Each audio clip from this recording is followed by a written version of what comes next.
श्री शिवाय नमस्तुभ्यम। हर हर महादेव। दोस्तों, आप सभी लोग जानते हैं कि 9 अगस्त 2024 शुक्रवार को पड़ रही है सावन नाग पंचमी। दोस्तों, यह जो पंचमी है सावन महीने में पड़ने वाला सबसे बड़ा पंचमी है, क्योंकि यह सावन के दिनों में पड़ रहा है, जिसका बहुत ही बड़ा और विशेष महत्व होता है। और ऐसा दिन पूरे साल में सिर्फ एक ही बार आता है। और दोस्तों, आप सभी लोग जानते हो कि सावन पंचमी का अगर सबसे बड़ा कोई उपाय तो वो एक चुटकी काले तिल वाला उपाय है।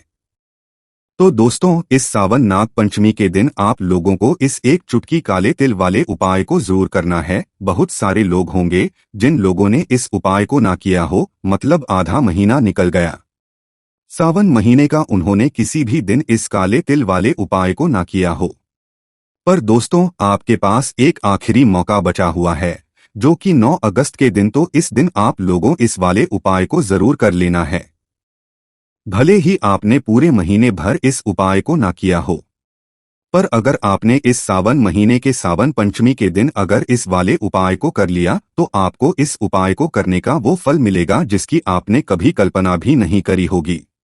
इसीलिए आप लोग इस वाले उपाय को एक बार जरूर कर लेना, ताकि आप लोगों के हाथ से यह मौका ना जा सके और आपको इस उपाय को करने का फल मिल सके। दोस्तों, यह उपाय पंडित जी ने अपनी अभी की ही श्रावण शिव महापुराण की कथा में बताया है, जिस उपाय को आज हम आपको बहुत अच्छे से समझाने वाले हैं। इस वीडियो को देखने के बाद इस उपाय को समझने के लिए आपको कोई और वीडियो को देखने की जरूरत नहीं पड़ेगी। तो चलिए दोस्तों, उपाय को शुरू करते हैं। देखिए, यह इस श्रावण महीने के नाग पंचमी के दिन यह इतना खास होता है, इतना महत्वपूर्ण होता है। देखा है कभी कभी बड़े बड़े पूजा पाठ अनुष्ठान से जो मनोकामना पूर्ण नहीं होते, वो श्रावण महीने के दिन एक छोटे उपाय करने से ही आपकी मनोकामना पूर्ण हो जाती है। और बहुत सारे लोगों ने इस उपाय को किया भी है और उनको इस उपाय को करने का फल भी जरूर मिला है। अगर आप लोग भी इस उपाय को करना चाहते हैं, तो आप इस उपाय को पहले अच्छे से समझ लेना, सुन लेना, उसके बाद करना। आपको इस उपाय का फल जरूर मिलेगा।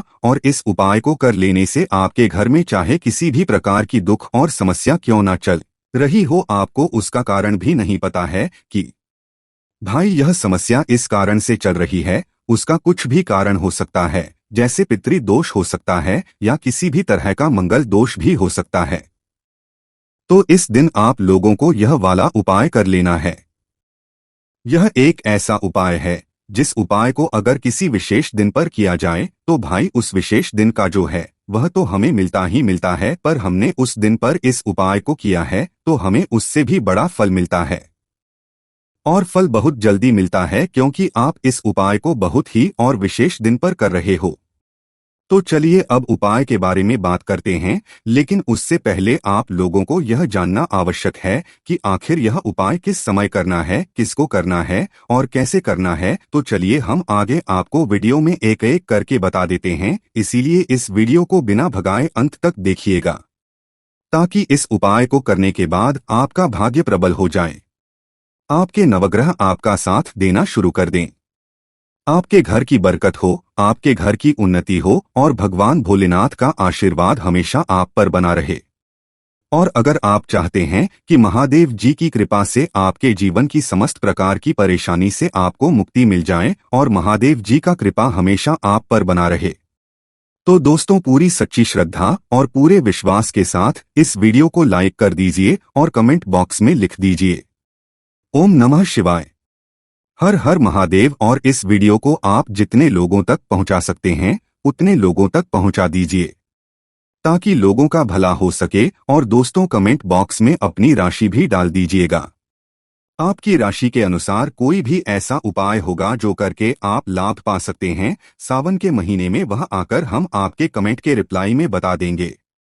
लेकिन आपसे निवेदन था, वीडियो लाइक करना मत भूलिएगा। और अगर आप लोग हमारे चैनल पर नए हैं तो हमारे चैनल सात्विक जानकारी को सब्सक्राइब कर लेना और इस वीडियो को लाइक करके कमेंट बॉक्स में श्री शिवाय नमस्तुभ्यम ओम नमः शिवाय जरूर लिख दीजिएगा। तो दोस्तों, इस एक चुटकी काले तिल वाले उपाय को हमें इस सावन पंचमी के दिन कैसे करना है, किसको करना है, किस समय करना है और कहां पर करना है, ये सारे सवालों के जवाब आपको इस वीडियो में मिल जाएंगे। और जो ये वीडियो देखेगा भाई उसको काले तिल के दाने वाला उपाय जरूर करना चाहिए, क्योंकि इस दिन एक काले तिल का भी बहुत ही बड़ा और विशेष महत्व होता है। और जब बात आ जाए 11 काले तिल की तो ये सोने पे सुहागा वाली बात हो जाती है, और ये एक बहुत ही बड़ा उपाय हो जाता है इस श्रावण महीने के पंचमी का। तो अब दोस्तों, इस एक चुटकी काले तिल वाले उपाय को आखिर करना किसको है, सबसे पहले हम लोग वो बात जान लेते हैं। तो देखो, घर की जो बड़ी माताएं बहनें होती हैं, उन माताओं बहनों में से कोई भी एक बड़ी माता बहन इस वाले उपाय को कर सकती है। और दोस्तों, अगर आप चाहें तो अपने घर में से सभी सदस्यों को भी इस उपाय को करवा सकते हैं। अगर किसी व्यक्ति की खुद की कोई मनोकामना है, खुद की कोई दुख और परेशानी है कि वह अपने लिए ही करना चाहता है इस वाले उपाय को, तो वह खुद अपने लिए भी कर सकता है। बाकी अगर कोई घर में से ऐसा है जो कि अपने पूरे घर परिवार की सुख और शांति के लिए ये वाला उपाय करना चाहता है, तो भाई वह भी कर सकता है, उसमें भी कोई दिक्कत वाली बात नहीं है। कहने का मतलब यह है कि इस उपाय को हर एक सदस्य भी कर सकता है, और पूरे घर परिवार के सदस्य के लिए घर की बड़ी माताओं बहनों में से कोई एक माता भी कर सकती है। माताएं बहनें अगर घर में उपस्थित ना हो या वो यह वाला उपाय ना कर पा रही हो, तो फिर घर का कोई बड़ा सदस्य भी इस हल्दी वाले उपाय को कर सकता है, चाहे फिर वह पुरुष ही क्यों ना हो, उसमें कोई भी दिक्कत वाली बात नहीं है। अब दोस्तों, इस एक चुटकी काले तिल वाले उपाय को हमें करना कहाँ पर है, हमें तुलसी के क्यारे के पास में जाकर करना है। बहुत सारे लोग प्रश्न करते हैं, हर एक उपाय को करते समय क्या हम इस उपाय को घर पर या मंदिर में कर सकते हैं। देखो, तो इस वाले को आप घर ही करोगे तो अच्छा रहेगा। अगर घर पर तुलसी का पौधा नहीं है तो शिव मंदिर में उपाय को करोगे तो भी अच्छा होगा इस वाले उपाय को। उसके बाद में दोस्तों, जो अगला प्रश्न निकल कर आता है वो यह आता है इस उपाय को लेकर कि आखिर इस उपाय को हमें किस समय करना है, सुबह के समय करना है कि शाम के समय करना है। तो देखो, इस वाले उपाय को आप लोग सुबह के समय भी कर सकते हो और शाम के समय प्रदोष काल में भी कर सकते हो। अब अगर आप पूछो कि भाई सबसे उत्तम समय कौन सा इस एक चुटकी काले तेल वाले उपाय को करने का, तो हम आपसे बस यही कहेंगे कि इस उपाय को आप शाम के समय करेंगे तो ज्यादा बेहतर होगा। बाकी अगर सुबह के समय भी करेंगे तो भी अच्छा होगा, उसमें कोई भी दिक्कत वाली बात नहीं है। तो अब दोस्तों, जो अगली सबसे बड़ी और महत्वपूर्ण बात आती है वो यह आती है कि सुबह अगर हम उपाय को करेंगे तो हमें कितने बजे से लेकर कितने बजे तक के बीच में करना है, और शाम के समय प्रदोष काल में करेंगे तो हमें कितने बजे से लेकर कितने बजे के बीच में करना है। तो देखो, सुबह जितनी जल्दी हो सके आप उपाय को करने की कोशिश करना। बाकी अगर किसी कारणवश लेट भी हो जाओ, थोड़ी देर भी हो जाए, तो 10 या 11 बजे तक भी आप उपाय कर लेना, पर 12 बजे से ज्यादा देरी ना हो, ठीक है, इस बात का ध्यान रखना। उसके बाद में दोस्तों, अगर शाम के समय प्रदोष काल की बात करें, प्रदोष काल का जो समय है होता है वो शाम के 6 बजे से शुरू हो है, मतलब शाम के 6 बजे से लेकर 7 बजे के बीच का जो समय होता है यह समय प्रदोष काल का समय होता है।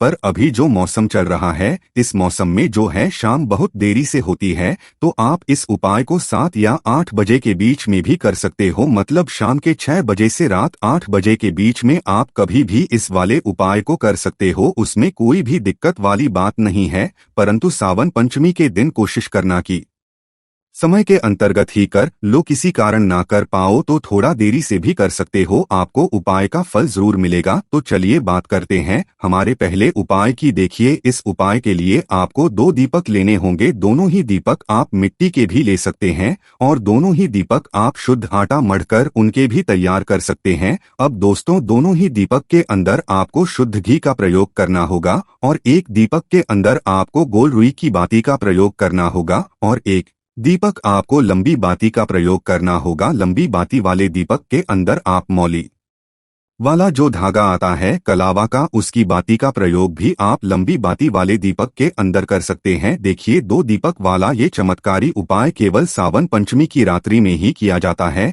इसीलिए आपको इस उपाय को बहुत ही ध्यान से समझना। इसी के साथ में आपको एक चुटकी काले तिल के दाने लेना है, और इसी के साथ में आपको मात्र एक चुटकी हल्दी भी लेनी होगी। अब दोस्तों, ये सभी सामग्री लेकर के आपको रात्रि के समय पहुंच जाना है अपने घर में, जहां कहीं भी तुलसी जी का पौधा तुलसी माता का निवास स्थान है वहां पर देखिए दोस्तों, सबसे पहले तो आपके पास जो एक गोल बाती का दीपक उसे आपको तुलसी जी के वहां पर प्रज्वलित करना है। दीपक को प्रज्वलित करते समय आपको ओम नमो भगवते वासुदेवाय इस मंत्र का 11 बार जाप कर लेना है। अब देखिए, आप जो एक चुटकी काले तिल के दाने लेकर के आए हैं उन्हें आपको अपने सीधे हाथ में रखना है और जो आपने गोल बाती वाला दीपक प्रज्वलित किया है माता तुलसी जी के वहां पर, उसके ऊपर से आपको इन एक चुटकी काले तिल को घड़ी की दिशा में घुमाना है।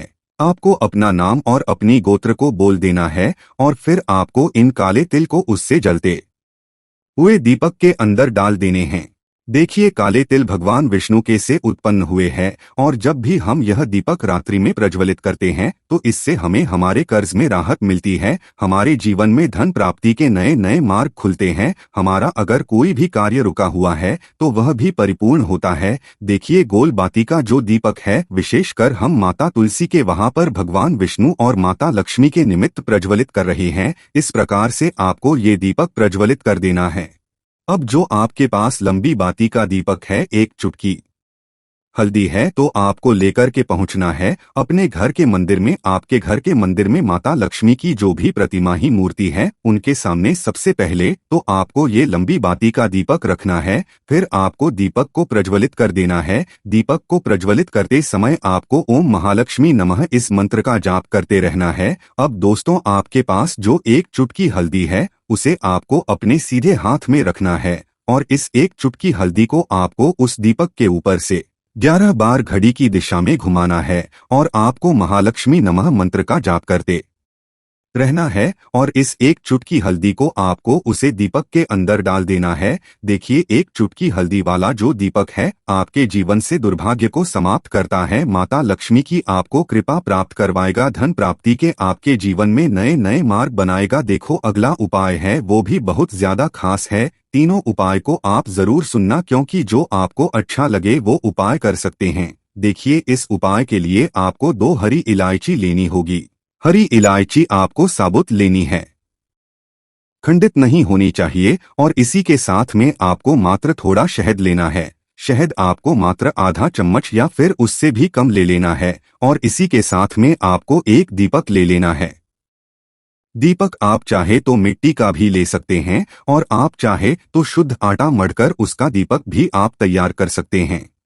इस दीपक के अंदर आप मौली का जो धागा आता है कलावा का, उसकी बाती का प्रयोग करना होगा, यानी कि इस दीपक के अंदर आपको लाल रंग की बाती का प्रयोग करना होगा और इस दीपक के अंदर आपको शुद्ध घी का प्रयोग करना होगा। अब ये सारी सामग्री लेकर के आपको अपने घर में जो भी मंदिर है वहां पर पहुंच जाना है और आपको माता लक्ष्मी के किसी भी स्वरूप के सामने बैठ जाना है। अगर माता लक्ष्मी की फोटो है, माता लक्ष्मी की प्रतिमा है तो उनके सामने आपको बैठ जाना है। अगर माता की प्रतिमा है तो उनके सामने आपको बैठ जाना है, यानी कि किसी भी माता के स्वरूप के सामने आपको बैठ जाना है।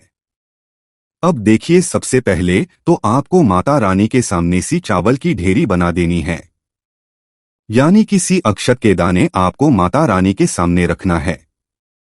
उसके बाद आप जो एक दीपक लेकर के गए हैं उस दीपक को आपको उन्हीं चावल के दानों के ऊपर रख देना है और फिर इस दीपक को आपको माता रानी के सामने प्रज्वलित कर देना है। देखें, इस दीपक को प्रज्वलित करते समय आपको इस मंत्र का लगातार जाप करते रहना है। दीपक को प्रज्वलित करने के बाद आप जो 2 हरी इलायची लेकर के गए हैं उसमें से एक हरी इलायची को तो आपको उसी दीपक के अंदर डाल देनी है और वहीं पर आपको कम से कम 21 बार ओम महालक्ष्मी नमः इस मंत्र का जाप कर लेना है। अब आपके पास जो शहद है और एक हरी इलायची है उसे सीधे आपको लेकर के पहुंच जाना है। भगवान शिव के मंदिर में पूज्य गुरु जी ने बताया कि यह उपाय आपको सिर्फ और सिर्फ शाम के समय ही करना होगा। शाम को जब भी सूर्यास्त का समय होता है तो उस समय आपको यह उपाय करना है। लेकिन सबसे पहले तो आपके पास जो एक हरी इलायची है उसे आपको उस शहद के अंदर अच्छे से डुबो देना है, यानी कि शहद का लेपन उसे हरी इलायची के ऊपर चारों तरफ आपको कर देना है। अब यह जो शहद से युक्त हरी इलायची है इससे आपको भगवान शिव के शिवलिंग पर अर्पित कर देनी है। आपको वो श्री शिवाय नमस्तुभ्यम इस मंत्र का लगातार जाप करते रहना है। फिर इसके बाद आपको एक लोटा जल भी अपने साथ लेकर के जाना है। तो यह एक लोटा जल भी आपको धीरे धीरे शिवलिंग पर समर्पित कर देना है और आपको श्री शिवाय नमस्तुभ्यम इस मंत्र का जाप करते रहना है। फिर इसके बाद आपको अपने घर आ जाना है। इस प्रकार से आपको ये उपाय कर लेना है।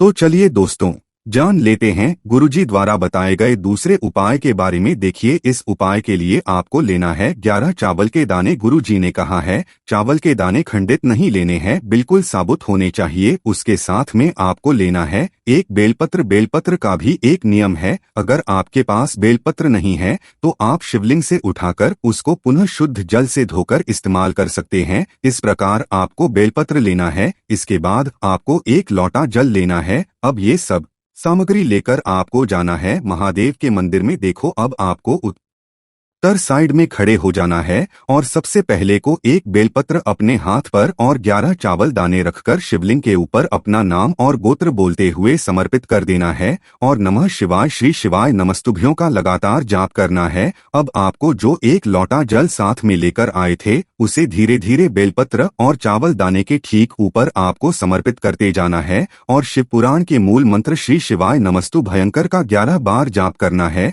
और अपनी मनोकामना बोलते जाना। देखो, बस छोटा सा उपाय करना है, देखना एक दिन आपके सब काम बनने लग जाएंगे। गुरुजी का बहुत ही विशेष उपाय है। चलते हैं तीसरे उपाय की तरफ। देखिए, इस उपाय के लिए आपको एक तांबे के पात्र के अंदर सबसे पहले अपने घर से शुद्ध जल लेना है। फिर इसी के साथ में आपको मात्र थोड़ा सा शहद लेना होगा। शहद आपको आधा चम्मच या फिर उससे भी कम लेना है और इसी के साथ में आपको एक प्यारी सी बेलपत्र ले लेनी है। बेलपत्र आपको नहीं मिल पाती है तो भगवान शिव के शिवलिंग पर चढ़ी हुई बेलपत्रों को आप पुण्य शुद्ध जल से धोकर के उपयोग कर सकते हैं और बेलपत्र जो है वह कहीं से भी कटी फटी खंडित नहीं होनी चाहिए। अब यह तीनों सामग्री लेकर के सीधे आपको पहुंच जाना होगा भगवान शिव के मंदिर में। यह उपाय सुबह से लेकर के शाम तक किसी भी समय कर सकते हैं। देखिए, सबसे पहले तो आपके पास जो शहद है उससे आपको अपने सीधे हाथ की चींटी उंगली के जो वाली उंगली होती है, अनामिका उंगली, उसमें थोड़ा सा शहद आपको लेना है और इससे फिर आपको शिवलिंग पर जहां माता सुंदरी का स्थान होता है वहां पर आपको ओम का निर्माण करना है।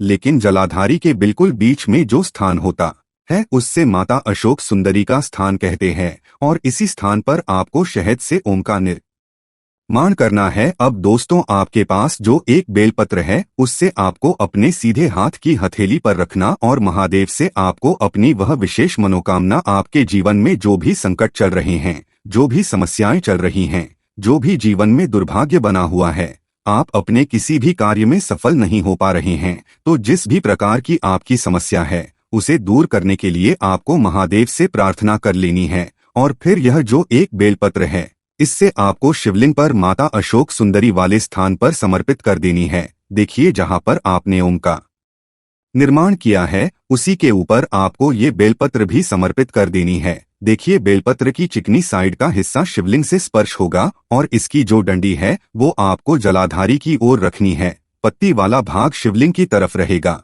इसी प्रकार से आपको यह बेलपत्र समर्पित कर देनी है।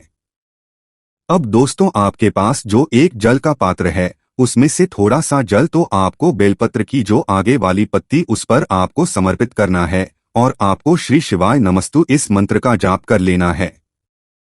फिर उस पात्र के अंदर जो जल बचेगा उसे पूरा आपको भगवान शिव के शिवलिंग पर धीरे धीरे समर्पित करते जाना है और लगातार आपको शिव महापुराण के मूल मंत्र श्री शिवाय नमस्तुभ्यम इस मंत्र का जाप करते रहना है। गुरुजी ने कहा है कि जल आपको इतने धीरे धीरे समर्पित करना है कि जल समर्पित करते हुए आप कम से कम 11 बार श्री शिवाय नमस्तुभ्यम फिर इस मंत्र का जाप कर सके। फिर इसके बाद वापस आपको अपने घर आ जाना है। इस प्रकार से आपको ये उपाय कर लेना है। आप देखेंगे कि आपकी सभी मनोकामनाएं अवश्य ही पूरी होंगी। ये उपाय आपको अवश्य करने हैं। इस वीडियो में हमने आपको 3 से 4 महा उपाय आपको बताए हैं जो आपको सावन नागपंचमी के दिन करने हैं। अगर आपके मन में उपाय से जुड़ा कोई भी सवाल है तो हमें कमेंट बॉक्स में पूछ सकते हैं। उपाय करते समय कोई भी गलती नहीं करनी है। अगर आपको हमारी वीडियो पसंद आए तो हमारे इस चैनल को सब्सक्राइब जरूर करें। हर हर महादेव। ओम नमः शिवाय।